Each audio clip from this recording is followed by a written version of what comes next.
What are we supposed to be doing on this program? We have listener questions, which we will get to right now as fast as we can. And this first one was sent in to CornyDriveThru@gmail.com. Hey, Jim, Matthew from Portland here. And I was wondering if you had any thoughts on WWE forcing fans to remove AEW merchandise at their shows. Does WWE have a history of this type of behavior? I feel it makes the company look petty and almost gives the impression that they are worried about the impact AEW might have in the professional wrestling world. Well, no, this is not, back to 1984, right? If there was any, if you wanted free WWF merchandise, you had to go to a TV taping wearing an NWA shirt. Wearing especially NWA, something else. And they just give you a shirt and say, here, change. And I think, honestly, because I've been there and I've worked in the office and I can see both sides, and it's especially galling to Vince McMahon, who's paying millions and millions of dollars to put this TV program on, and that's the way he thinks. He's advertising other people. Eric Bischoff felt the same way. That's why I've had there was a few nitros where there were some interesting signs in the background to get Mr. Bischoff's attention when he ran Smoky Mountain Wrestling Towns that I considered mine. But so I can understand that side of it, but I think you got to say, hey, come on, guys, here's a free shirt. Put this one on or turn that one inside out. I don't think you can kick them out for it. I don't think you can just make them take it off and not give them anything. And also, what are the circumstances they're doing right now? But to answer the question, they've been doing this for 30 fucking years.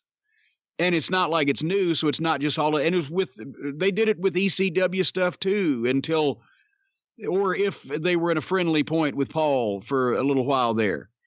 But what are they doing now? Are they just saying, no, you got to take this off? Are they giving them something? Are they kicking them out? What's going on? Well, there are two examples I know of, and it may have happened more times than I just don't know of it. The most recent one, I saw photos. There was someone sitting ringside in an AEW shirt, and they made him remove it.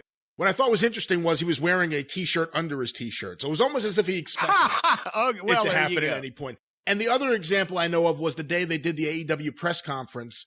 There was a bunch of stories about two guys not being sold tickets because they were wearing AEW shirts. And then you come to find out they work for Pro Wrestling Tees, and the fix was in a little bit on that. And I gotta say, it's a great marketing campaign. If you get WWE to start attacking anyone wearing your shirts, you get a lot more attention for that now than Crockett ever got way back in the day.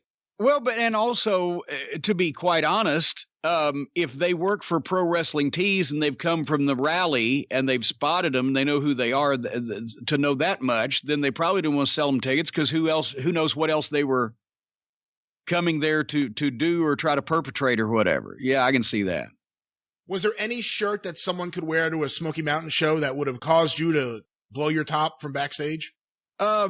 Wrestling is fake, but there weren't any of those shirts. Are you fucking kidding? But beside here, one of several things. Number one, our fucking camera work wasn't good enough. You could really tell what these people are.